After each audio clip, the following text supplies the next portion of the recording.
저희 함께 하나님의 말씀을 읽었으면 좋겠습니다. 오늘 말씀은 사도행전 1장 1절부터 8절까지 말씀입니다. 신약성경 사도행전 1장 1절부터 8절까지 말씀을 한 목소리로 읽겠습니다.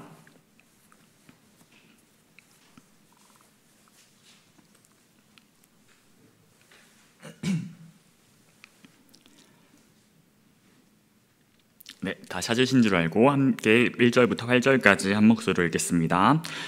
데오빌로여, 내가 먼저 쓴 글에는 무릇 예수께서 행하시며 가르치기를 시작하신부터 그가 택하신 사도들에게 성령으로 명하시고 승천하신 날까지의 일을 기록하였노라.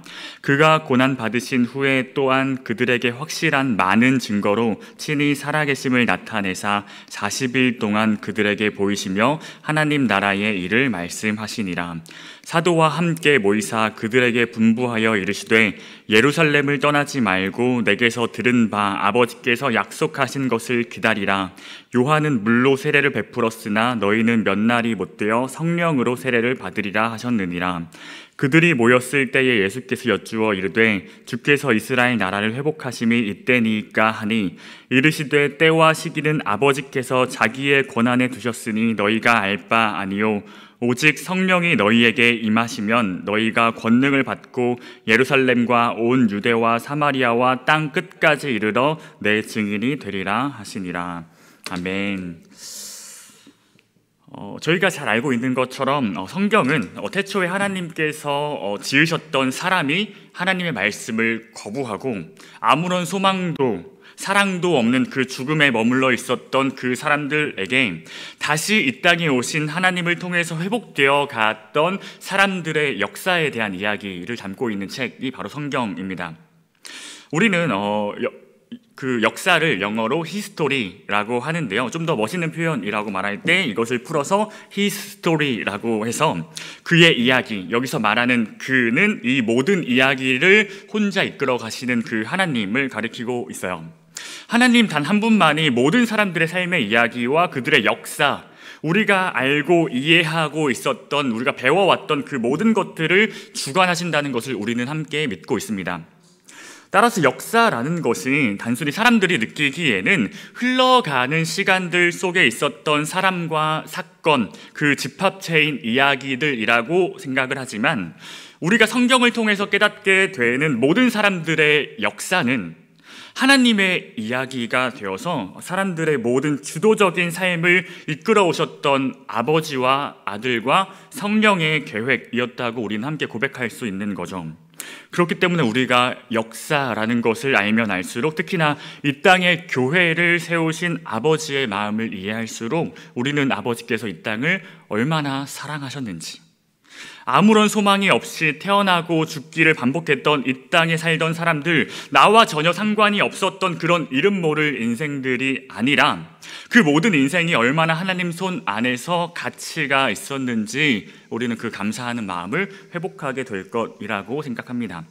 그래서 우리가 이 역사를 배워야 하는 이유는 이 역사를 통해서 진리가 무엇이었는지 내 삶에 더욱더 명확해지고, 성경에 기록된 역사들이 그 모든 진리를 향한 개인과 공동체의 갈망과 투쟁으로 기록되었기 때문에 그 역사를 이해할수록 우리는 그리스도인으로서 또 교회로서 무엇을 믿고 있는지, 내 삶에 무엇을 추구해야 하는지를 깨닫게 된다는 거예요.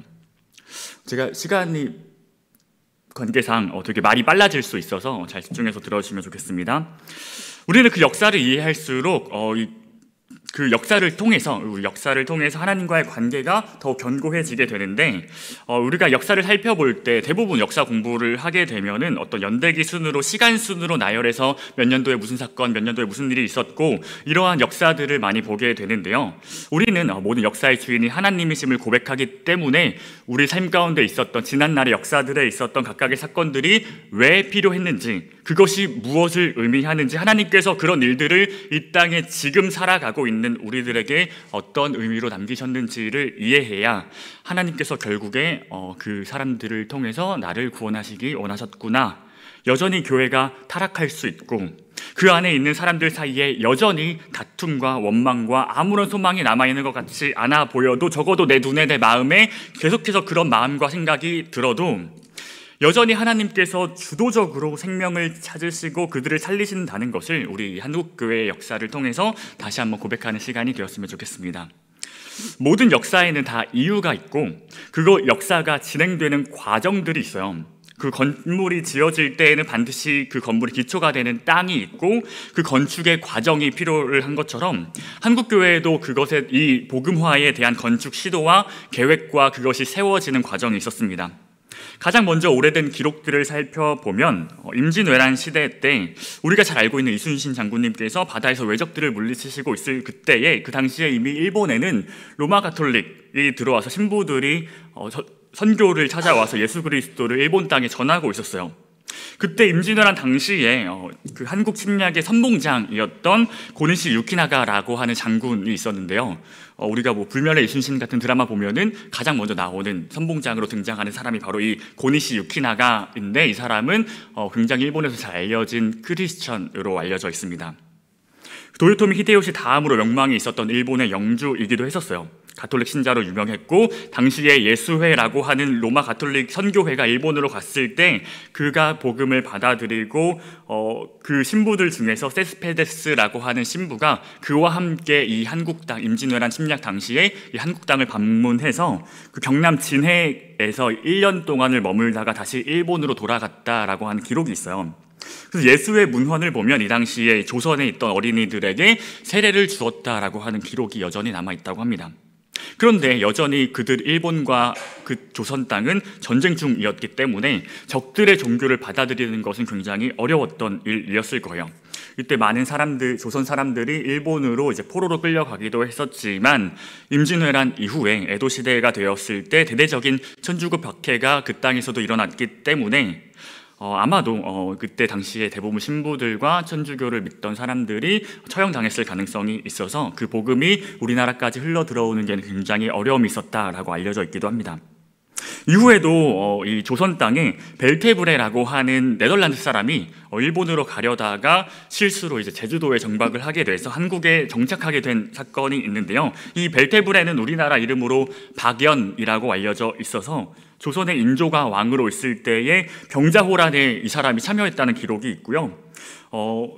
네덜란드는 이미 그 당시에 복음화가 이루어져 있었기 때문에 그 사람이 이 한국 땅에 남아서 자신의 신앙을 전했는지에 대한 기록이 사실 남겨져 있지 않아서 이게 되게 굉장히 아쉬움으로 남겨져 있기도 하지만 또 몇 년 뒤에 핸드릭 하멜이라고 하는, 저희한테는 이제 하멜 표류기로 알려져 있는 이 사람도 조선에 정착을 하게 되는데요.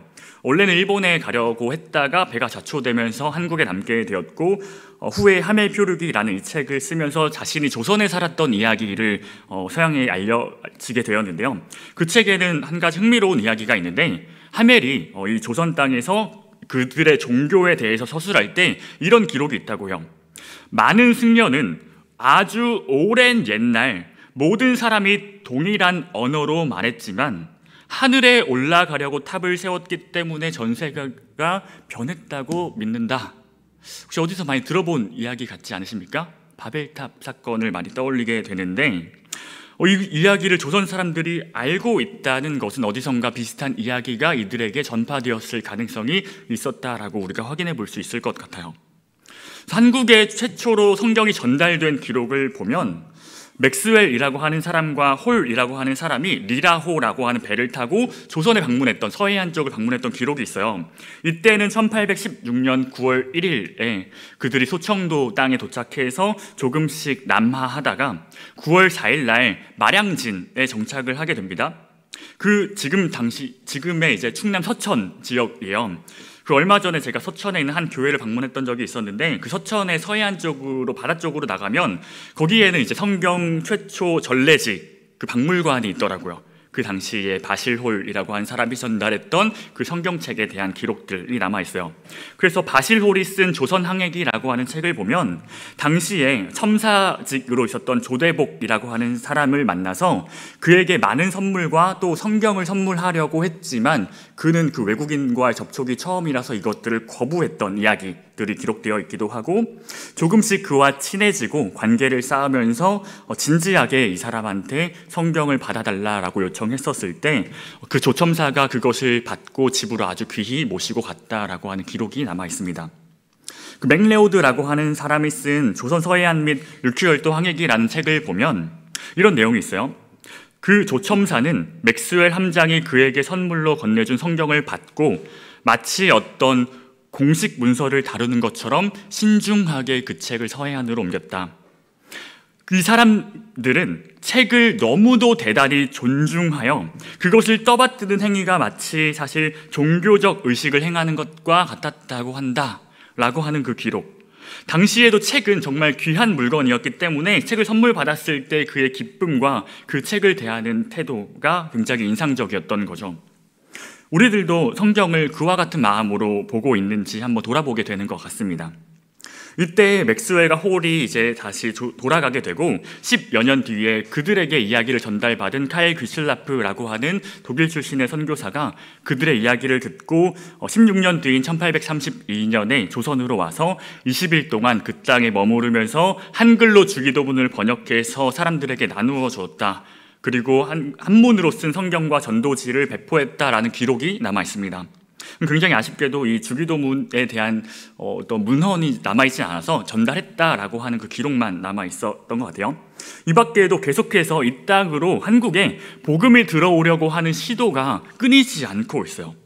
이보다 훨씬 더 먼 옛날에는 네스토리우스라고 하는 그 선교회가 중국을 통해서 경교라고 하는 그 이름으로 활동하면서 한국에 들어왔을 가능성도 있다고 하고, 또 훨씬 그보다 더 이전의 13세기 때는 기욤 루브르크라고 하는 사람이 한국을 소개하는 글을 통해서 이미 중동 지역에 이 한국에 대한 땅이 소개되기도 해요. 이것보다도 훨씬 더 이전에 9세기를 가보면은 이븐 코르다드베라고 하는 사람이 소개했던 한국은 그 당시가 신라 시대였는데요. 아랍의 회교도들과 이슬람 사람들이 신라에서 정착해서 살아가면서 그 당시에 신라의 화려한 금관 장식들을 보면서 이 땅의 금과 보석과 굉장히 아름다운 땅이었다라고 하는 그 기록들을 소개하고 있기도 합니다. 우리가 잘 이해하지 않고 역사 속에서 배우지 않았지만 하나님께서는 자신의 방법대로 이 땅에 자신을 소개하고자 했었던 시도가 끊임없이 있었던 거예요. 이 밖에도 서학이라고 하는 그 이름으로 이미 조선 초기 때부터 그 서양의 학문들, 그 안에 있는 그 크리스천적 문화들이 소개되기도 하고, 그 이수광의 천주실의라고 하는 그 책을 보면은 서양 과학과 기독교 문화가 실려 있고, 중국에서는 이미 오래전부터 로마 가톨릭에 의해서 복음이 들어와서 활동하고 있었기 때문에 교류가 많았던 시대에는 더 그런 기록들이 많다고 해요. 혹시 그 연인이라는 드라마 보신 적 있으세요? 그 배우 남궁민이 이장현이라는 이름으로 청나라 오고 가면서 활동을 할 때, 그때 당시에 인조의 아들이었던 소현세자가 볼모로 청나라에 있을 때 이야기를 담은 내용이 그 연인이라는 드라마인데요. 그 소현세자가 조선 땅으로 돌아오게 됐을 때 이런저런 음모를 당하면서 귀국하고 70일 만에 서거하는 일이 있었는데요. 영모 의혹이 있어서 소현세자가 청나라에서 가지고 왔던 그 모든 물건들을 불태우고, 그 당시 함께 청나라에서 조선으로 돌아왔던 사람들이 다시 청나라로 떠나게 된 일들을 배경으로 삼고 있는 드라마입니다. 실제로 1645년에 소현세자는 청나라에서 아담샬이라고 하는 신부와 만났었고, 또 그 도리를 다 깨닫지 못했다고는 하지만 그 선교사가 아니라 천주교를 받아들였던 조선 사람들과 수많은 사람들이 함께 조선으로 돌아와서 그 서학을 뿌리내리고자 했었던 기록이 남아있어요. 아쉽게도 그가 조선으로 돌아온 지 2달 만에 이제 돌아가시게 돼서 그 뜻이 잘 남지는 못했던 것 같아요. 이 밖에도 우리가 잘 알고 있는 정약용이나 권일신 같은 학자들도 천주교의 교리에 대해서 깊게 연구하기도 하고, 이승훈이라고 하는 사람은 중국에서 교리를 배우면서 조선인 최초로 영세자가 되었다는 기록이 있습니다. 이 이승훈, 이벽, 권일신 같은 사람들이 조선에서 천주교 그 공동체를 조직하면서 선교사들을 조선으로 데리고 오려고 했었던 그 시도들이 있었지만 18세기와 19세기를 거치는 그 조선에서는 대대적인 천주교를 향한 박해가 있었기 때문에 그것이 사실은 그들 가운데 쉬운 일은 아니었던 것 같아요. 이때 조선에 남아있었던 그 천주교도들은 그 수십 년 동안에 우리가 잘 알고 있는 여러 사건들, 신해 박해, 신유 박해, 황서영의 백서 사건, 기해 박해 등의 여러 그 200년에 가까운 그 시간 동안 박해를 당하면서 조선에서는 이 기독교가 굉장히 위험한 종교라는 취급을 받아서 배척을 당하고 특출난 리더나 목자가 없이 거의 수십 년이 넘는 시간 동안 그들은 그 땅에 여전히 살아남아서 그 속에서 계속 그들의 마음을 증거하려고 했다라고 하는 기록이 남아 있습니다. 그래서 예수회, 로마 가톨릭의 예수회라고 하는 단체의 한 기록에는 19세기 중반 무렵에 그 조선에 기해박해가 있었던 시절 1840년대쯤에 조선에는 이미 약 1만 명 정도의 기독교 신자가 있다라고 그런 기록을 남기기도 했었어요. 로마 가톨릭이 변질되었던 것 같아서 개혁이 되었고 우리는 지금 다른 교리를 가지고 있다고는 하지만 여전히 그들에게 복음이 없고 구원이 없다라고 말할 수는 없습니다. 어떠한 중심 세력이나 그들의 교리를 믿고 따르는 사람들보다 오직 우리가 예수 그리스도를 믿기 때문에 그들 중에서도 하나님을 마음에 품은 사람들이 여전히 오직 예수를 믿는 그 믿음으로 복음을 전하는 일들이 세계 가운데 있었던 거예요. 하나님께서는 늘 사람이 아니라 예수를 따르는 사람들을 통해서 복음을 열방에 퍼뜨리시는 분이셨던 거죠. 그리고 나서 이후에 인조 다음에 철종이 이제 조선의 왕으로 자리 잡았을 때 그 이후에 계속해서 박해가 심하던 그 조선 땅에 천주교 박해가 완화되었던 시절이 있었습니다. 그때 여러 가지 사건들로 인해서 철종이 그 어머니와 관계로 이 천주교를 받아들였다가 사실은 그 다음에 세워졌던 흥선대원군 시대 때는 완전히 그 외국 나라들을 차단하는 그 쇄국 정책으로 인해서 외세가 완전히 꺾여버린 시대가 찾아온 거예요. 이 당시에 한국으로 들어왔던 사람이 바로 토마스 선교사입니다. 1866년에 그 해 당시에 병인 양요와 병인 박해가 있던 시기 그보다 1년 전인 1865년에 토마스 선교사는 황해도의 옹진이라는 지역에서 한문의 쪽복음서를 2주 동안 배포했었는데 그가 다시 이제 중국 땅으로 돌아가서 북경에서 베이징 대학에서 학장서리로 지내고 있을 그때에 조선에서 찾아온 동지사 박규수를 만나서 비밀리에 한 쪽지를 전달받게 됩니다. 그 쪽지에는 이렇게 쓰여져 있었다고 해요. 어느 외국인이 서해안에서 배포한 것과 같은 마태복음 책 하나를 구득해 달라고. 여기 말하는 이 외국인은 누굴까요? 아까 그 서해안을 돌면서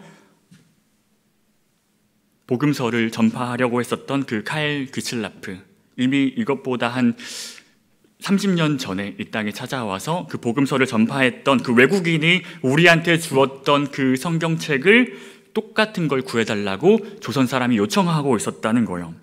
그 쪽지를 받고 나서 토마스는 어떻게 해서든 내가 다시 한국으로 돌아가서 그 말씀을 필요로 하는 사람들에게 이 말씀을 선물해야겠다라고 하는 마음을 품었던 것 같습니다. 이때 당시에 조선은 계속해서 외세의 박해와 거부로 도저히 들어갈 수 없는 땅이었기 때문에 사실은 선교회에서도 반대를 했고 많은 사람들이 조선 땅으로 가는 거를 위험하게 여겨서 그가 도저히 조선 땅으로 들어갈 수 있는 방법을 찾지 못하자 결국에 상선으로 조선 땅을 방문하려고 했었던 제너럴 셔먼호의 통역사의 역할로 탑승하게 되어서 그렇게 해서라도 그들이 그렇게 간절하게 원했던 이 성경책을 전달하고자 했었던 마음이 토마스 선교사에게 있었던 것 같아요. 그렇게 저희가 잘 아는 대로 조선과 셔먼호 사이에는 무력적인 충돌이 있었고 토마스 선교사는 그 대동강변을 따라서 올라가는 배를 타고 복음서를 100권 가까이를 전달하다가 결국에 그 셔먼호가 침몰하면서 결국 대동강변에서 순교하게 되는 일을 우리가 잘 알고 있는 거예요. 그 배가 침몰하고 토마스 선교사가 겨우 목숨을 부지한 채 해변으로 올라와서 그 만나게 된 사람이 박춘권이라고 하는 사람인데 그 사람에게 자신의 품에 안고 있었던 그 단 한 권의 성경책을 전달하려고 했지만 그는 그 성경책을 거절합니다. 그런데 놀랍게도 그 박춘권이 토마스 선교사를 만나고 집으로 돌아오는 길에 그가 땅에 떨어져 있었던 성경책 한 권을 주워 읽다가 예수를 영접하게 된 기록이 있어요. 그리고 이후에 이 박춘권이라고 하는 사람은 안죽교회를 세우고 그 말씀을 가르치는 영수라는 직분을 얻게 됩니다. 영수는 장로 중의 하나로 이제 말씀을 가르치는 교사였던 거예요.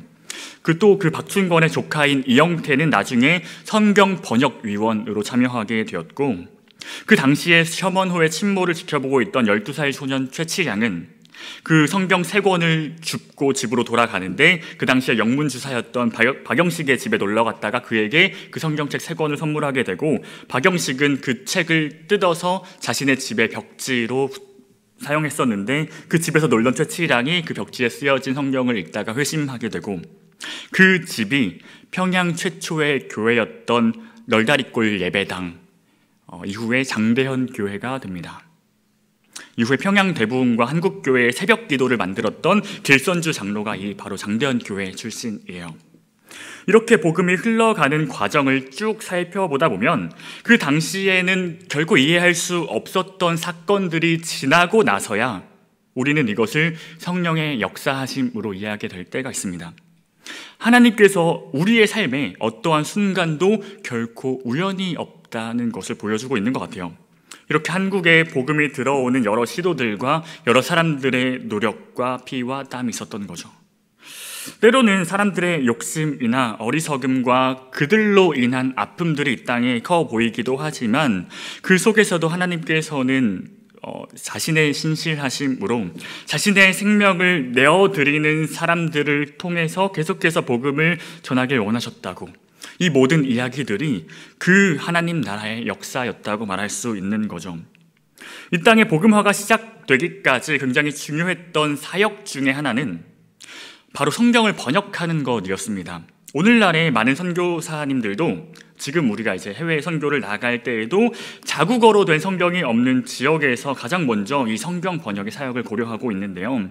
우리나라로 복음이 처음 들어왔을 때 이게 그 성경 번역 사역을 통해서 자국어로 된 성경이 있다고 하는 게 얼마나 많은 사람들을 변화시켰는지 우리가 그 역사를 배웠기 때문에 그런 거예요. 이미 1832년에 칼 귀슬라프도 그랬지만 많은 사람들이 이 성경 번역을 위해서 굉장히 애썼던 모습들을 우리는 확인할 수 있는데요. 그 중에서도 대표적으로 중국에서는 존 로스를 비롯한 4명의 한국인들이 있었고, 일본에서는 이수정이라고 하는 사람이 있었는데요. 먼저 1874년에 존 로스 선교사가 중국 만주에 있었던 그 고려문이라고 하는 곳에서 이응찬이라고 하는 사람을 만나서 그한테서 한글을 배우게 됩니다. 1년 뒤에 그 고려문에 있었던 그 이성하, 백홍준, 김진기라고 하는 이 3사람과 함께 한문 성경을 가지고 이것을 한글 성경으로 번역하려고 하는 시도를 해요. 이 4사람, 이응찬과 이성하, 백홍준, 김진기는 최초로 자국인으로 이루어진 성경 번역가들이었고, 그들은 1882년 3월에 누가복음을 시작으로 5년 뒤인 1887년에 모든 성경책을 최초로 번역한 사람들, 이 최초로 한글로 번역된 성경책이 등장하게 되는 거죠. 존 로스를 비롯한 4명의 한국인들이 1887년 역이라고 하는 존 로스 성경을 이제 출간하게 돼요. 근데 이 성경책이 그 당시 사람들이 그 북한 사투리를 사용하고 있었던 사람들이어서 가지고 그 성경책을 보면은 그 성경의 모든 내용이 북한 사투리로 되어 있어요. 그래서 이후에 나중에 이제 언더우드 선교사가 성서공의회를 세우면서 이 사투리로 된 성경을 다시 표준어로 바꾸는 작업을 하게 되는 거죠. 이때 당시에 그 처음에 발표했던 그 누가복음을 인쇄하는 그 식자공, 하나하나 그 활자를 붙이는 사람으로 일하고 있었던 김청송이라고 하는 사람이 그 누가복음 활자를 붙이면서 이 내용들을 읽어가다가 그 글을 읽으면서 회심을 한 사건이 있었고, 그 이전에 1879년에는 서상륜이라고 하는 사람이 우장에서 존 로스를 만나서 그에게 세례를 받고, 이 6사람이 만나서 서상륜, 김청송, 이응찬, 이성하, 백홍준, 김진기, 이 사람들이 함께 그 중국 땅에서 모여서 첫 신앙 공동체인 교회를 만들게 돼요. 그래서 이때 당시에 존 로스가 남겼던 기록에는 이런 문장이 있어요. 최근에 한국인들을 위한 저녁 집회를 조직했다. 그 모임은 우리 번역인들 가운데의 한 사람이 주관하는데 자기네들 방에서 최소 8명이 모이고 있다. 나도 늘 참석은 하지만 그냥 듣기만 한다. 지난 10월까지 12달 동안 교육을 받은 한국인들이 30명이 넘는다 라고 하는 기록이 남겨져 있는데요.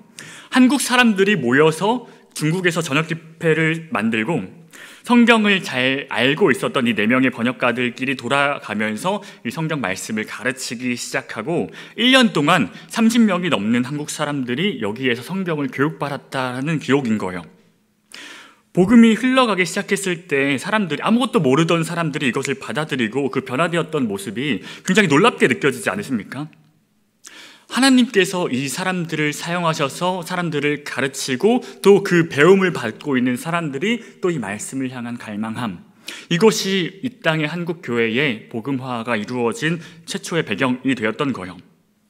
이후에 존 로스에게 세례를 받았던 그 서상윤이 자신의 동생이었던 서경조와 함께 고향이었던 황해도로 돌아와서 최초로 한국인들끼리 자국 땅에서 설립하게 된 자생교회인 소래교회를 세우게 돼요. 지금은 이제 북한이라서 그 교회가 남아있는지 없다는 얘기를 많이 듣게 됐는데요. 현재 양지에 있는 제 모교회인 총신대학교 신학대학원 캠퍼스를 가면 그 교회의 모습을 본뜬 소래교회의 모형을 이제 남겨두게 되었어요. 신대원 시절에 적지 않은 학생들이 그 교회에 찾아가서 밤낮을 부르짖으면서 이 땅을 위해서 기도했던, 그래서 주변에 있었던 기숙사 사람들이 잠을 못 자게 했던 그런 일들이 있었습니다. 저는 잘 안 갔어요. 지금 다른 곳에 기도할 곳이 많아가지고 얼마 전에 이제 몇몇 청년들이랑 같이 천성대 전도사님이 계셔서 그쪽에 방문을 했다가 그 소래교회를 같이 찾아가게 되었는데요. 그 역사와 의미를 잘 재현하려고 노력했던 흔적들을 되게 많이 찾아볼 수 있고, 제가 이야기하고 있는 이 내용들이 그 곳곳에 붙어 있다고 합니다. 외부에서도 많이 찾아오게 되시는 것 같아요. 혹시 선한 양심이 있으시다면 한번 가보시면 좋을 것 같습니다. 이렇게 중국에서 시작된 이 성경 번역이 자국민이 자국민에게 하나님의 말씀과 복음을 전달하는 데 굉장히 중요한 역할을 하게 된 거죠. 그리고 또 이 비슷한 시기에 일본에서는 이수정이라고 하는 사람이 성경 번역을 시도했는데, 이수정은 1881년에 그 이모군란이 일어났을 때, 아시죠? 그 신식군대와 구식군대가 조선 땅에서 충돌을 하면서 차별을 받던 사람들이 일어나서 일으킨 난이 바로 이모군란이었어요. 그때 당시에 사람들이 조정으로 쳐들어오니까 이수정이 농부로 변장을 해서 당시 명성황후였던 민비를 피신시키는 일을 하게 됩니다. 그래서 이제 고종한테 그 공을 높이 받아가지고 고종의 허락을 받아서 이모군란 이후에 일본과의 관계가 좀 생겨났을 때 일본의 사절단을 파견하게 되는데, 그들과 동행해서 일본을 1년 동안 견학할 수 있는 기회를 얻게 돼요. 이때는 일본에서 미국 선교사들하고 이제 개신교 선교사들이 많이 들어왔던 시대였어가지고 그 개신교 선교사들을 만나서 한문으로 기록된 성경책을 선물 받고, 이수정이 그것을 읽다가 회심하면서 조지낙스라고 하는 사람한테 세례를 받아요. 그래서 그의 마음에, 그 이수정의 마음에, 내가 누렸던 이 복음을 우리나라에 있는 사람들에게도 너무 전하고 싶다라고 하는 그 소망이 일어나게 되고, 1884년 11월에 그가 일본 땅에서 이 마가복음을 번역하면서 출판하고 3개월 뒤에 그 마가복음 완역본을 또 다시 새롭게 재출간을 하게 돼요. 나중에 우리가 알고 있는 언더우드나 아펜젤러가 이 이수정을 통해서 그가 한국어를 그들에게 가르쳐주고 또 그가 번역했던 이 마가복음 책을 한국으로 가지고 오게 되는, 그렇게 연결이 되는 일들이 있는 거죠. 이때 이수정이 계속해서 그 미국 선교사들과 교류하면서 그 미국이란 나라에 대해서 알게 되고 수차례 그 미국에 편지를 보내게 되는데, 조선에 우리나라에도 선교사들을 보내달라고 하는 청원을 계속해서 보내게 돼요. 그 편지를 통해서 언더우드, 아펜젤러와 같은 선교사들이 들어오게 되는 계기가 되기도 하는 거죠.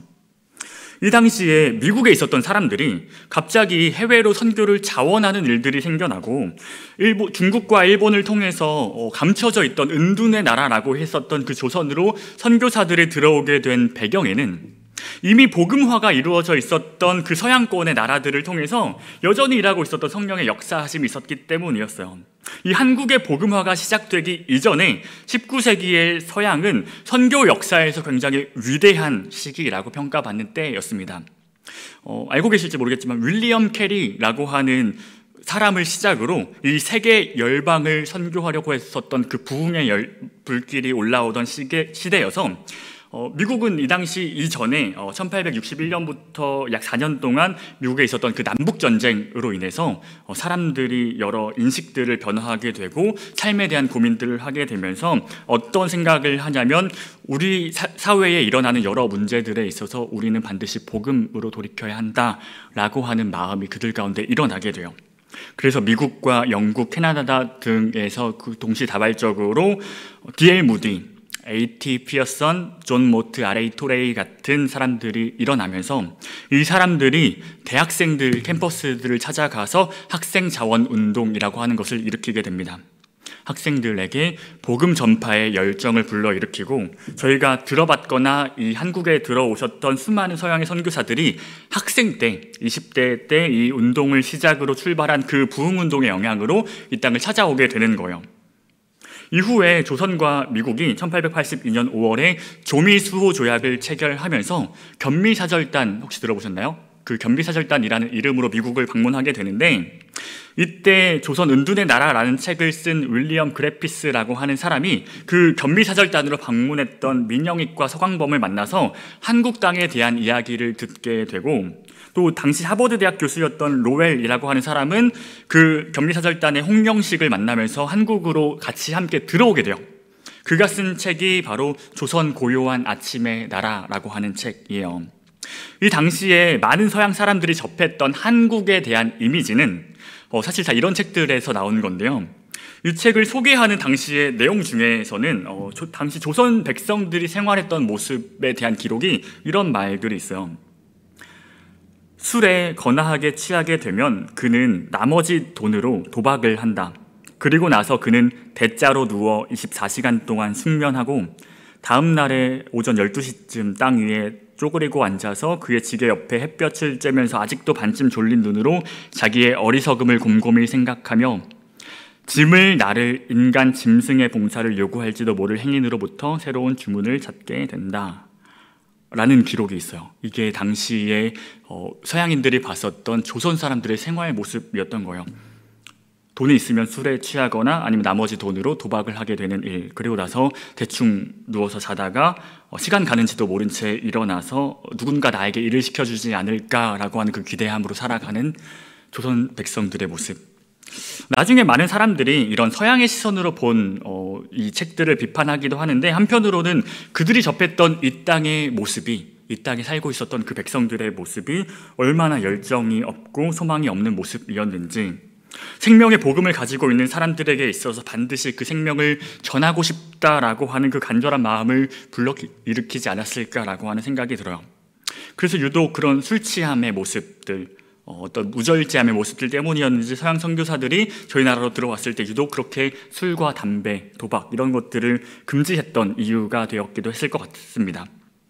이런 다양한 복음의 활발한 움직임과 소망이 필요했던 이 땅을 향한 그 성령의 긍휼하심으로 인해서 많은 선교사들이 자극을 받게 되면서 드디어 그 아까 말했던 1884년에 조미수호 조약을 시작으로 고종이 그 미국한테 이 땅에 의료 선교와 그 교육 선교에 한해서 선교를 개방하게 되는 일이 일어나면서 이 조선 땅의 복음화가 그때부터 시작이 되었다고 알려져 있어요.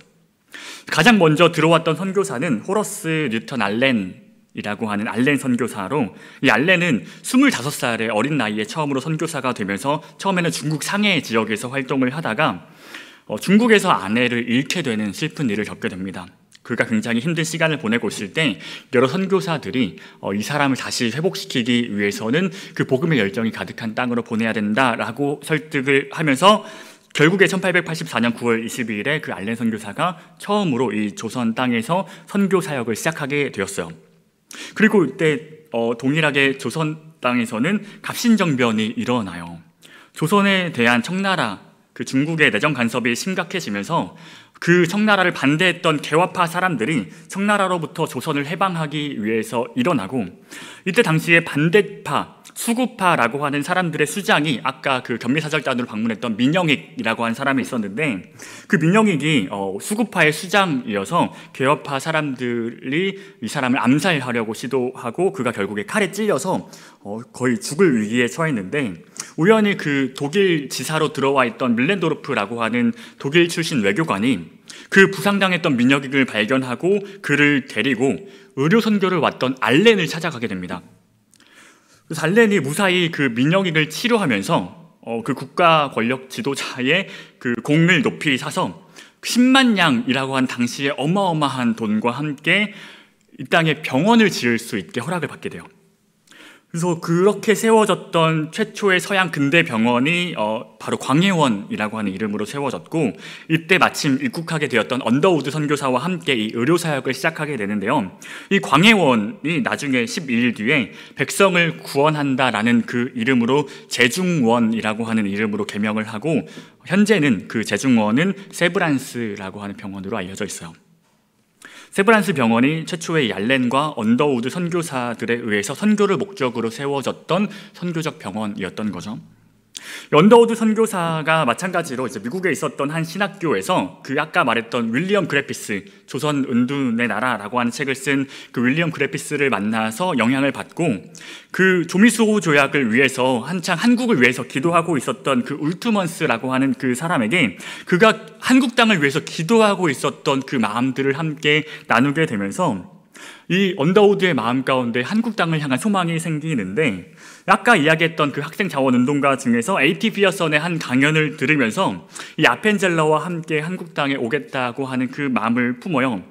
그때 당시에 마침 또 학교에 게재되었던 그 이수정의 편지, 이 땅에 선교사들을 보내달라라고 하는 그 편지를 보면서 그가 이수정을 찾아가서 한글을 그에게서 배우고 그가 번역한 성경책을 들고 이 한국 땅으로 들어오게 되었던 거죠.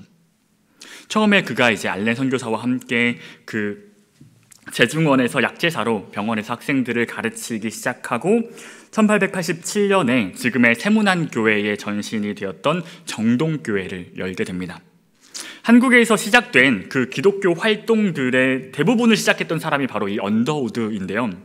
청년들을 계몽하기 위해서 YMCA를 처음으로 조직하고 최초 회장이 언더우드이기도 하고, 지금의 평택대학교죠. 피어선 학교를 만들었던 초대 교장이기도 하고, 연세대의 전신이었던 조선기독학교를 세운 것도 이 언더우드예요. 그래서 한국에서 어떤 기독교 활동이 새롭게 시작되었지를 그 역사를 찾아보면 그걸 누가 시작했어? 라고 물어보면 대충 언더우드라고 답할 때 절반은 맞는다고 해요. 그래서 많은 일들을 그 언더우드가 시작하고 감당했었던 거죠. 그리고 저희가 알고 있는, 지금 읽고 있는 저희 개혁판의 그 성경을 만든 성서공의회의 최초 위원장이기도 합니다. 굉장히 많은 일을 감당해서 그런지 그 언더우드의 마지막은 그 과로로 인한 과로사였다고 해요. 이 언더우드에 대해서 남겨져 있는 그 기록을 보면은 이 땅을 향한 그 언더우드 선교사의 마음을 알 수 있는 한 기도문이 있는데요. 제가 그 기도문을 한번 읽어드리겠습니다. 나는 예수 믿는 가정, 예수 믿는 마을, 예수 믿는 지도자, 예수 믿는 정부가 이 땅에 세워져서 이 사람들이 모든 영역을 주도하고 영향을 미치는 사회가 건설되는 나라를 꿈꾸며 유능하고 좋은 교육을 받고 거룩하게 구별된 현지인 목사가 심우하는 교회를 소망하며 하나 되고 교파를 초월한 거룩한 그리스도의 교회, 즉 장로교나 감리교나 감독제의 구분이 없고 유대인이나 헬라인이나 이방인의 구분도 없으며 묶인 자나 자유한 자의 구분이나 할례자나 무할례자의 구분도 없이 오직 그리스도가 모든 것 위에 모든 것 되시는 교회를 소망한다. 나는 이 나라가 강하고 온유한 팔을 내밀어서 한편으로는 중국을 안고 다른 한편으로는 일본을 보듬어서 일본에 대해서는 지나친 편견과 보수적인 태도를 지향하고 중국에 대하여는 변함없는 신뢰를 유지함으로써 세 나라 사이에 세세 무궁하신 어린 양의 영광을 찬양하며 만왕의 왕이요 만유의 주 되신 그리스도를 대망하는 아름답고 멋진 기독교 국가로서 연합이 이루어지는 날이 오기를 소망한다 라고 기도하시는 거예요. 이 기도문을 쭉 읽다 보면은 이 한국 땅에 복음을 심었던 이 언더우드의 소망은 이 땅의 화해와 연합과 사랑이 어우러져서 그것의 중심에 오직 우리 마음에 예수 그리스도만이 남기를 바라는 마음이었는데, 이 마음의 배경을 보면 당시 언더우드가 느꼈던 그 서양권의 교회들의 모습이 이렇지 않기 때문이었어요. 100년이 넘게 지나고 오늘날의 한국교회의 모습을 보면 아마도 그 당시에 언더우드가 느꼈던 그 복음의 분열, 화해와 연합보다는 깨짐과 다툼이 더 많아 보이고 사랑과 용납보다는 구별과 책망이 더 커 보여서 예수 그리스도의 교회의 하나된 모습보다 여전히 그가 느꼈던 사람들의 욕심이 오늘날 우리가 보게 되는 이 한국교회의 모습인 것 같아요. 그렇기 때문에 이때 당시에 언더우드가 소망했던 이 땅을 향한 그 소망이, 그 기도가 얼마나 우리에게 도전이 되는지 모르겠습니다. 우리의 기도가 이와 동일하게 소망 없는 자들을 향한 하나님의 긍휼하심과 우리 마음에 오직 예수 그리스도만이 유일한 소망임을 함께 고백하는 날, 우리가 그렇게 이 땅에 처음에 복음화가 심겨졌던 그 첫사랑을 다시 회복되는 날이 오기를 간절히 소망합니다. 이렇게 한국 땅에 선교와 복음 전파가 시작되면서 이 밖에도 그 D.L. 무디라고 하는 사람이 미국에서 주일학교라고 하는 그 사역을 시작하게 되는데, 그 사역의 영향을 받았던 선교사들이 이 땅에 들어오게 되면서 수많은 학교들을 한국 땅에 세워요. 들어보실지 모르겠지만 그 존 D 웰즈의 경신학교라든지 아니면 배제학당 등등이 이 땅에 세워지면서 나중에 조선기독학교로 연희전문학교 그리고 연세대학교가 되고, 1886년에는 해외 여성 선교회에서 파송했던 그 메리 스크랜튼이라고 하는 그 스크랜튼 부부가 여성 지도자를 양성하기 위해서 이화학당, 지금 이화대학교를 만들어요. 이 학당 출신들이 사람들을 보면은 3.1운동 운동가로 알려져 있었던 그 유관순 열사가 이 이화학당 출신이기도 하고, 잃어버린 나라의 회복의 운동을 시작했던 그 매봉교회 출신이 이 유관순 열사인데요. 그 교회의 이야기도 있고, 이 땅에 문제가 찾아왔었을 때 땅을 회복하기 위한 노력과 열심이 단순히 나라를 향한 연약한 사람들의 마음이 아니라 이 땅을 복음화로 이끌었던 그 과정 가운데 일어났던 이야기들, 하나님의 계획이었음을 또 보게 하시는 것 같아요. 이 밖에도 엘리트 지도 학교였던 유경공원이나 애니엘러스가 세웠던 정신여학교를 비롯해서 이 당시에 1920년까지 한국 땅에 전국적으로 800개가 가까운 그 소학교들 선교사들이 세웠다고 합니다. 그만큼 선교사들이 이 땅에 들어와서 가장 중요하게 여겼던 사역이 바로 가르치는 것, 이 복음을 기초로 교육하는 것이었기 때문에 복음적 선교의 대부분은 이 교육과 학교 사역에 집중되어 있었어요. 미국에서 학생 자원 운동을 시작으로 선교사들이 이 땅에 찾아왔기 때문에 당시에 선교사들의 나이를 보면은 대부분 20대 초중반, 굉장히 어린 나이의 사람들이 이 사역을 시작했다고 해요. 그러니까 이제 어린 나이에 수많은 시행착오와 그들이 겪었던 실패와 아픔들이 있을 수밖에 없었고, 그렇기 때문에 이 사람들을 함께 하나로 마음을 모으기 위해 1890년이 되면은 중국에서 그 존 리빙스턴 네비우스라고 하는 한 부부가 한국 선교사들에게 선교의 원리를 가르치게 됩니다. 이것을 가리켜서 네비우스 선교 정책이라고 부르는데요. 아까 말했던 그 학교를 세웠던 스크랜튼 부부, 데니얼 기포드, 언더우드 등등의 그 선교사들이 그 800여 개에 가까운 그 학교를 세우게 된 목적이 대부분 이 네비우스 선교 정책을 기반으로 이 땅에 아이들을 가르치는 그 주일 학교를 시작해야겠다라고 하는 마음으로 출발이 되었던 거예요. 이때 당시에 그 아까 말했던 영수라고 하는 이름의 장로 직분이 있었는데요. 오늘날의 그 장로님들이 보통 이제 교회 운영이나 이런 것들을 많이 신경 쓰시기도 하지만 장로의 기본적인 목적은 성경을 가르치는 것입니다. 그래서 오늘날의 목사가 원래는 하나의 장로 직분으로 성경을 가르치는 장로의 역할을 감당하고 있는 거죠. 그래서 주일학교에는 이런 영수 직분들과 교사들이 세워지면서 성경을 가르치기 시작하고, 공과 공부라고 하는 그 제도가 이때부터 시작된 거라고 해요. 1900년대 초반에 대한민국의 그 부흥운동 이후로 교회가 연합적으로 각 지역에 수많은 주일학교들을 세우고 1916년에 주일학교 연합회가 생기는데, 이때 가르치는 교사로 등록된 회원 수가 교사만 17만 7천 명이었다고 합니다. 100년이 넘는 시간 전이었는데 17만 7천 명이 전국적으로 성경을 가르치고자 일어났었던 거예요. 이때 그 1920년대 이제 한국의 기독교인 인구의 통계가 약 2%로 35만 명 정도가 되었다고 하는데, 이때는 전국적으로 주일 학교가 이미 3,300개가 운영이 되었다고 해요. 이 네비우스 선교 정책에 가장 큰 영향을 받고 이 사람들의 가장 핵심적인 사역은 성경을 가르치고 그것을 강조하는 사경회의 운영이었어요. 사경회를 조직하고 사람들 사이에서 이 사경회 모임을 더 많이 갖게 하면서 계속해서 말씀을 가르치고 전달하는 일들이 일어났던 거죠. 성경을 가르치면서 평신도 지도자들을 훈련시키고 그 사람들의 각자의 삶에서, 나의 삶에서 복음을 실천할 수 있도록 주일학교 교사, 금연, 금주, 청결, 결혼관 등의 그 우리 생활에 밀접한 부분들을 가르치는 교육도 중요하게 여겼다고 해요. 이때 당시에 이제 대한민국에 일어났었던 초기 부흥의 역사의 시작이 바로 이런 교육을 기반으로 일어났던 사경회와 기도 모임이었다고 수많은 역사가들이 평가하고 있어요. 이에 대해서 이제 과관련이라고 하는 알렌 클락 선교사는 이런 말을 남겼습니다. 솔직히 말해서 모든 선교사는 한국 교회의 위대한 성장의 가장 큰 비밀이 바로 성경을 가르치는 사경의 제도였다고 말한다.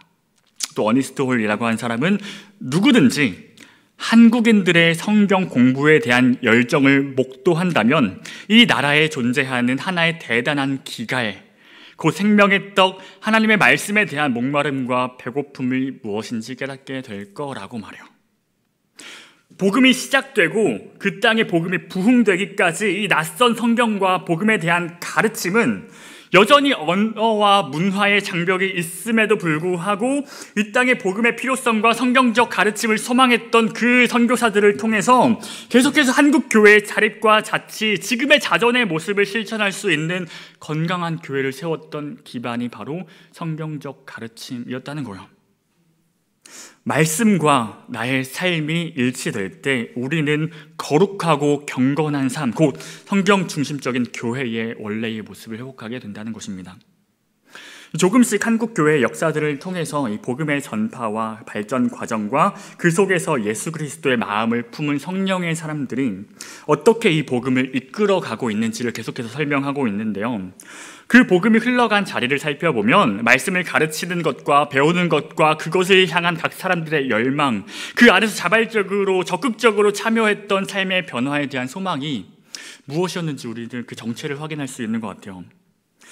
그리고 우리가 마지막으로 시간 관계상 이제 20세기 초에 있었던 그 지금 이 땅에 수많은 교회가 십자가를 내걸 수 있었던 가장 큰 이유로 20세기 초에 있었던 그 부흥 사건들을 좀 나누려고 하는데요. 우리는 성령의 역사하심에 있어서 이 부흥을 이야기하지 않을 수가 없어요. 그런데 이 부흥을 쉽게 이야기하기 어려운 이유는 아마도 우리 마음에 부흥에 대한 오해가 있기 때문일 것입니다.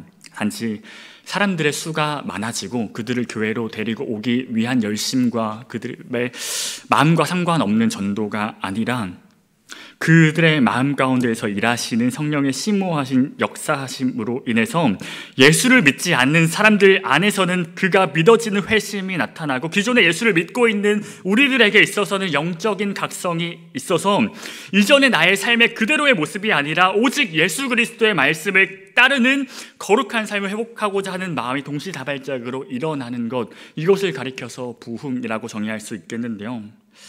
수많은 사람들이 그 부흥 가운데에서 함께 한 마음으로 예수를 따르는 삶을 살아가겠다고 결단하는 그 모습들이 우리가 이제 배워야 할 그 부흥의 모습인 거예요. 그래서 이제 최근에 있었던 한 가지 유명한 부흥 사건을 얘기하면 작년 초에 2023년 2월에 미국 켄터키주의 에즈베리라고 하는 대학교에 있었던 부흥 사건이 있습니다. 기존에 있었던 그 채플 예배가 있었는데 에즈베리 대학교에 갑작스럽게 설교자와 그 예배 회중들 가운데 감동이 찾아왔다고 해요. 그 예배를 원래는 정해진 시간에 끝나는 그런 예배였는데 갑작스럽게 사람들이 기도와 찬양을 이어가면서 24시간이 넘게 쉬지 않고 그 24시간이 16일 동안 연속해서 그 에즈베리 대학교에 수많은 사람들이 찾아오고 함께 예배를 드리는, 예배가 결코 꺼지지 않는 그 소식이 미국 전역을 넘어서 우리나라에까지 찾아왔어요. 그 기이한 순간들을 접했던 그 대학생들이 이후의 삶을 살아갈 때 이런 고백들을 했다고 합니다. 마음에 거룩함을 추구하고 싶은 마음이 생겨나서 기존에 내가 습관처럼 지었던 죄들을 회개하고 내가 중독되어 있었던 포르노, 휴대폰, 관계, 나의 중심으로 살아왔던 것들에 너무나도 그것을 벗어던지고 싶어서 진심으로 예수님과 동행하고자 하는 마음으로 예배에 갈급한 자리를 찾게 되었다고 학생들이 고백하는 거예요. 이후에 그 학생들이 어떤 삶을 살았을지 모르고 이 부흥이라고 하는 것을 우리가 어떻게 이게 맞다 아니다라고 쉽게 정리하기는 어렵겠지만 분명히 나타나고 있는 현상은 예수 그리스도를 따라서, 그를 따라서 거룩한 삶을 향한 소망과 이전의 삶을 살았던 그 회심과 회개가 우리의 마음 가운데 나타난다는 거예요. 20세기 초에 있었던 우리나라의 부흥은 사실은 전 세계의 수많은 나라들 가운데에서 일어났던 부흥 사건과 굉장히 밀접하게 연관이 되어 있습니다. 한국교회에는 1903년에 원산 부흥을 시작으로 1907년에 평양 대부흥 운동과 그 뒤에 이제 1908년부터 100만인 구령 운동이 일어나는 흐름이 연결되고 있다고 하는데, 이때 당시에 이미 영국에는 웨일즈, 인도 아삼주, 미국 로스앤젤레스의 아주사 거리 등등 미국을 넘어서 유럽과 남미와 아시아에까지 이 수년 사이에 10년이 채 되지 않는 수년 사이에 전 세계 곳곳에서 부흥이 일어났다고 하는 기록이 있어요. 그 곳곳의 기록을 살펴보면 사실은 그 가운데에 은사주의라든지 오순절파, 성령 체험 같은 것들, 우리가 조금은 이해하기 어려운 사건들의 마음들이 나타나기도 하지만 부흥의 목적이라고 하는 것은 늘 사람들의 마음을 예수 그리스도를 향한 갈망으로 이끌어가고 있고, 그 결과로서 사람들은 복음을 배우고 가르치는 은혜의 역사로 연결되었던 사건들이 우리가 주목해야 할 점인 것 같아요. 한국에서 일어났던 그 세 차례의 부흥 운동을 살펴보면 처음에는 단지 그 선교사들끼리 말씀을 나누는 사경의 자리에서 성령이 주시는 마음을 따라서 자신의 마음을 함께 공유하기 시작하고, 그 가운데에서 자신의 솔직한 죄를 고백하면서 그 공동체가 그 한 사람의 연약함을 서로 인정하고 채워주고 화해와 용납이 일어났던 모습들이 바로 부흥이었습니다. 처음에는 단지 우연한 시작에 불과했을지 모르겠지만 점점 사람들의 마음에 그것을 향한 갈망하는 마음으로 채워갔었던 거예요. 굉장히 의도적인 사건이었던 거죠. 1903년 8월 24일부터 30일까지 그 여선교사들이 모이는 그 사경회 자리를 만들게 되고, 그 로버트 하디라고 하는 선교사를 강사로 모셔서 연합사경회와 이제 선교사들끼리의 기도회를 열었는데, 이때 당시에 말씀을 묵상하던 이 하디 선교사님이 사람들 앞에서 자신의 선교사로서 실패했던 과오, 자신의 죄, 연약함들을 고백하면서 그들에게 동일한 감동의 마음을 주셨고, 하디가 이때의 그 마음들이 꺼지지가 않아서 그 이후에 상리감리교회라고 하는 곳에서 예배를 인도할 때, 원래 기존에 드리던 주일 예배를 인도할 때 다시 그 동일한 죄의 고백의 마음을 담아서 사람들에게 너무나도 미안했다고 하는 그 마음을 전달했던 그 시간이었어요. 그때 당시에 하디가 회개했던 이야기를 보면, 그 기록을 보면 이런 고백을 합니다. 성령이 내게 오셨을 때 그분의 첫 요구는 나의 선교사 생활의 대부분을 함께 보냈던 선교사들 앞에서 나의 실패와 그 실패의 원인을 시인하게 하시는 것이었다. 그것은 고통스럽고 굴욕적인 경험이었다고 고백해요. 고통스럽고 굴욕적인 것이 중요한 것이 아니라 그 함께 고백할 수 있었던 용기와 담력, 결코 사람의 마음으로 나타날 수 없었고 성령의 인도하심이었다고 고백할 수밖에 없었던 이 하디의 고백을 시작으로 그 동료 선교사들이 그의 마음을 사랑과 긍휼로 받아들이면서 그 상립교회 가운데에서도 그걸 함께 고백할 때, 그의 마음을 따라서 그 당시에 존로스 선교사의 한국어 교사로 일하고 있던 진천수가 그 예배 이후에 축도를 하는데 회중 앞에서 동일하게 자신의 연약함과 죄를 고백하면서 성령님께서 그들을 함께 위로해 주셨다고 합니다. 그때 진천수가 그 고백을 하고 난 이후의 기록을 보면 이런 말이 있어요. 그는 교만에서 시작해서 탐욕과 위선적인 행위를 회개했다. 그리고는 그곳에 모인 교인들에게 매우 진지하게 단지 외형적인 기독교 신앙을 회개하고 진정으로 하나님께 돌아갈 것을 간청했다라고 말해요. 그게 자신의 이전의 모습이었다는 거죠.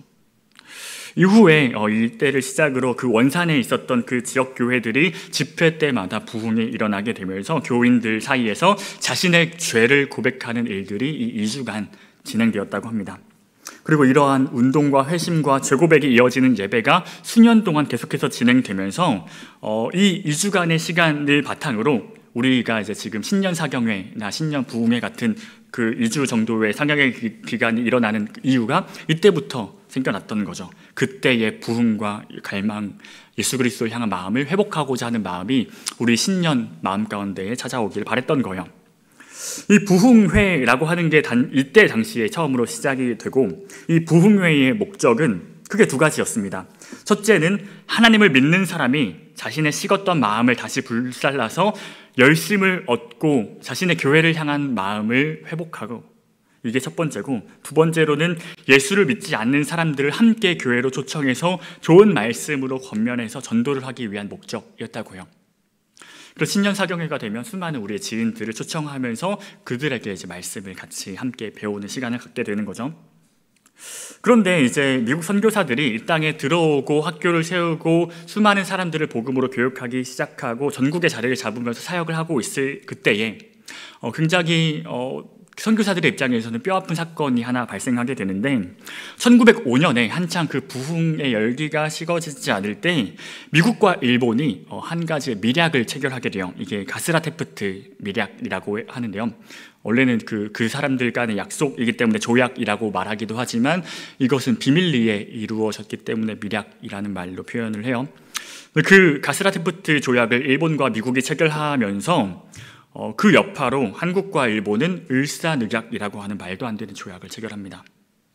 그 당시에 국제사회로서 절대로 용납할 수 없는 외교권 박탈, 우리의 주권이 사라지는 거예요. 그 주권 박탈에 대한 내용을 이 을사늑약의 내용이 담고 있고, 그 당시에 미국과 일본이 비밀리에 맺어졌던, 그 암묵적으로 맺어졌던 그 협약을 따라서 이 미국이 이 국제사회에서 결코 용납할 수 없는 이 을사늑약을 한국과 일본이 체결하는 것을 묵인했던 거예요.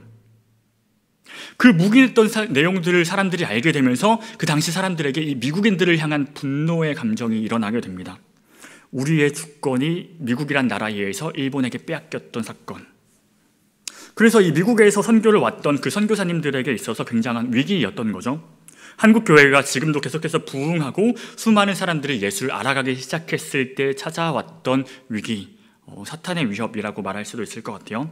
이때 당시 선교사님들이 마음을 모아서 우리는 이때 당시에 너무나도 필요한 성령의 도우심을 구하자라고 시작해서 그 1905년 다음 해인 1906년에 우리 역사상 가장 큰 신년 대부흥회를 열자고 약속을 해요. 그리고 그 선교회에서 각 선교사님들에게 편지를 보내게 되는데, 그 마음을 담아서 이런 내용을 보냅니다. 가능한 한 이 부흥의 기간에는 다른 시급한 사역은 다 멈추고 우리의 모든 생각과 기도와 노력을 단지 이 부흥회 하나만을 위해서 집중하자고, 우리의 마음을 모은다는 것을 사탄이 보게 되면 그는 반드시 두려워 떨 것이고, 또한 이 대부흥회의 목적은 새로운 사람을 교회로 등록하게 하는 것이 아니라 우리 교회 안에서 영적인 역사를 일어나게 하는 것이다. 먼저 우리 안에 깊은 역사가 나타나면 너비는 자연스럽게 뒤따를 것이라고.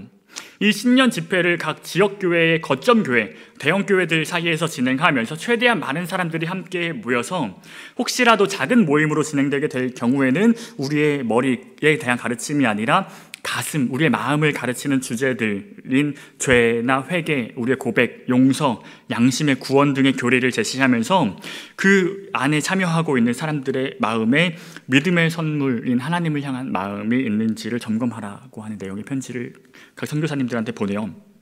이들에게 있어서, 이 선교사들에게 있어서 이때 당시에 가장 위험했던 것은 사람들의 마음이 우리를 향한 적대적인 마음이라거나 그것이 복음을 거부하게 되는 위협을 걱정했던 것이 아니라 혹시라도 사탄이 사람과 하나님 사이를 갈라놓을까 봐. 이미 교회에 정착해서 생명을 회복하고 있었던 그 영혼들이 그 사람들의 욕심과 그 연약함을 계기로 하나님과의 관계가 멀어지게 될까 봐에 대한 염려였던 거예요. 이들에게 하나님을 향한 마음이, 이 땅에 있는 사람들에게 하나님을 향한 마음이 잘 정착되고 온전히 회복할 수 있도록 그들은 이 신년 대부흥회에 자신들의 생명을 걸었던 거죠. 그런 상황 속에서 서울과 평양 각 지방에서도 이 신년 대부흥회가 개최되면서 1907년에 장대현 교회에서 아까 이야기했던 그 12살 소년 최치량이 그 벽지로 발랐던 그 집, 최초의 널다리골 예배당 장대현 교회에서 길선주 장로가 성령에 임하는 것을 체험하고 그가 집회를 인도하기 시작하면서 함께 모였던 사람들 사이에 일어났던 성령의 역사, 그것이 동시다발적으로 전국에 일어났던 역사를 우리는 평양 대부흥이라고 이야기를 합니다. 이때 이제 1907년 1월 14일 월요일 밤에 윌리엄 헌트라고 하는 선교사가 설교를 하고 그 뒤에 그레엄 리라고 하는 사람이 통성기도를 인도하게 되는데, 그때 당시에 이제 그레엄 리가 그 이후에 남겼던 기록에 이런 말을 해요. 그레엄 리가 여러분 다 같이 기도하기를 원한다면 다 같이 기도합시다 라고 말했을 때 회중이 일제히 큰 소리를 내어서 기도하기 시작했다. 그 정황은 실로 글로 적을 수 없을 정도였다. 아무런 혼란도 없었고 도리어 심령과 심력이 호응하는 화음이 서리였고 기도를 울리고 싶은 충격을 억제할 수 없던 마음과 마음이 사귀는 마음의 교통이었다. 기도 소리는 마치 폭포수 소리와 같아서 기도의 대해오가 하나님의 보좌로 밀어 올라가는 듯 했다라고 말해요.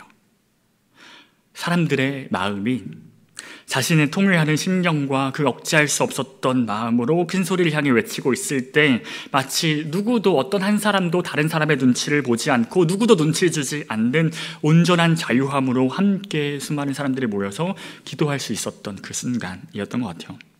정말로 그 예배의 자리가 나의 기도를 들으신 아버지와 자녀만이 남게 되는 그 한 자리였다고 수많은 사람들이 고백을 하게 되는 거죠. 이 기도회 시간 이후로 사람들 사이에 아까 이야기했던 하디의 마음과 같이 자신의 죄를 고백하는 일들이 일어나는데 그 자리에 있었던 강유문이라고 하는 사람이 김장로라고 하는 사람을 미워했던 자신의 마음을 고백하게 돼요. 근데 이게 모든 사람이 그렇듯이 단지 감정이 휘둘려서 이때 당시에 뜨거웠던 그 마음에 너무나도 그 감정에 복받쳐서 했었던 그런 고백이었을지도 모르겠지만 누군가는 또 자신의 마음을 추스릴 시간을 필요로 했었습니다.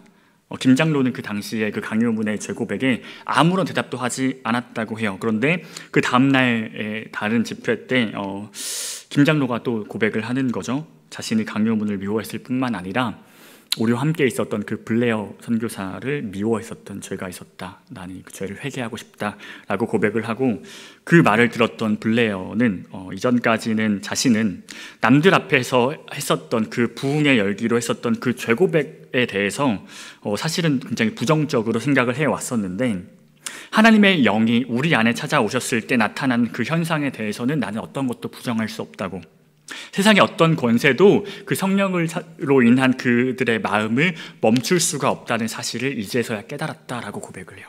그 자신을 미워했던 사람의 죄고백을 용납하고 자신의 이전까지 마음을 다시 돌이키는 일이었던 거죠.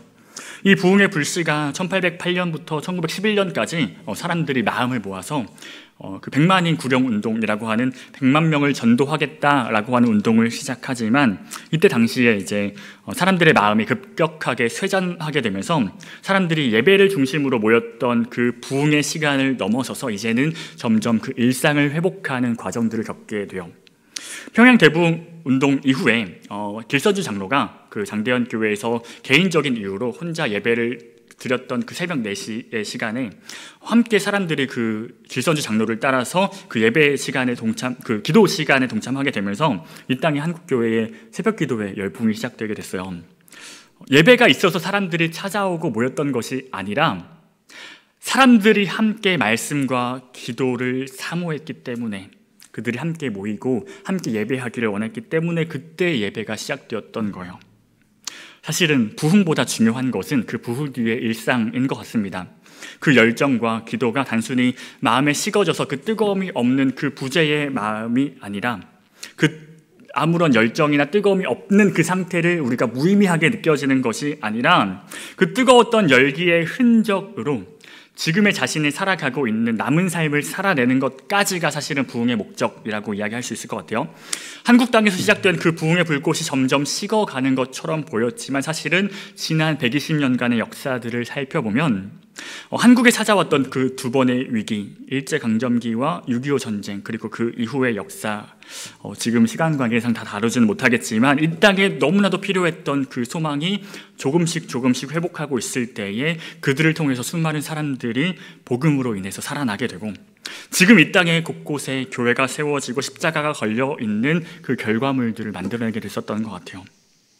하나님께서 그 당시 이 땅에 필요했던 사람들에게, 복음이 필요했던 사람들에게 부흥을 허락해 주셨고, 이 땅에 그렇게 뿌려진 그 씨앗의 열매가 또 다른 열매를 계속해서 낳게 되면서 저와 여러분들 지금의 이 교회의 모습을 갖게 되었던 것입니다.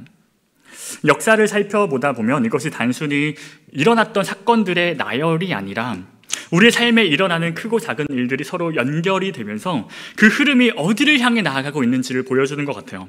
이 역사들이 단순히 사건들의 집합의 목적이 무엇인지를 판단하는 거라면 우리는 그 역사들을 함께 주도했던 그 수많은 사람들의 마음에 하나님, 그들 가운데 있었던 성령님이 계시기 때문에 우리는 이것을 성령님이 주도했던 역사, 그 결과물로 저와 여러분들이 있다라고 이야기할 수 있다는 거예요.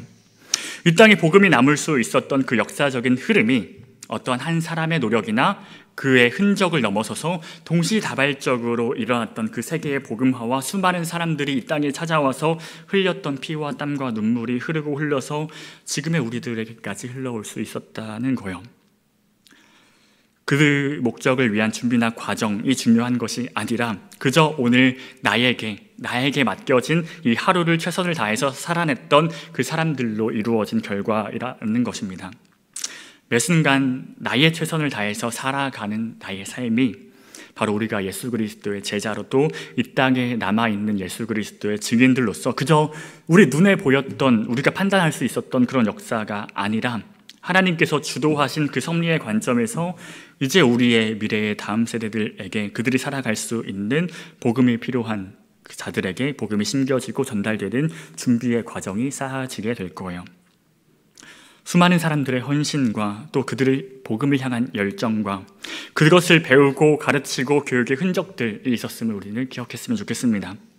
단순히 예배 시간이 있어서 그 자리를 지키는 것이 아니라 누군가가 마련한 그 자리에 참여하는 나의 신앙이 아니라 이 역사를 통해서 이 땅을 위해 자발적으로 헌신했던 그 선교사님들이 남겼던 복음의 열매인 우리들이 이제 앞으로 이 유산을 다음 세대들에게 전달하기 위해서 지금 내가 살아가고 있는 모습이 다음 세대의 열매임을 좀 기억하면서 지금 내가 살아가야 할 삶의 최선이 어떠한 것인지를 고민하면서 그렇게 내가 성령의 인도하심을 따라서 그분의 능력으로 나에게 맡겨진 오늘의 삶을 복음으로 채워가는 예수 그리스도의 산 증인들이 되시기를 간절히 소망합니다. 우리가 역사를 따라서 진리를 배웠고 그 진리를 삶으로 실천하는 삶이 우리 가운데 가득 채워지기를 소망합니다. 이 시간 함께 딱 한 가지 소망을 가지고 기도하는 시간이 되었으면 좋겠습니다.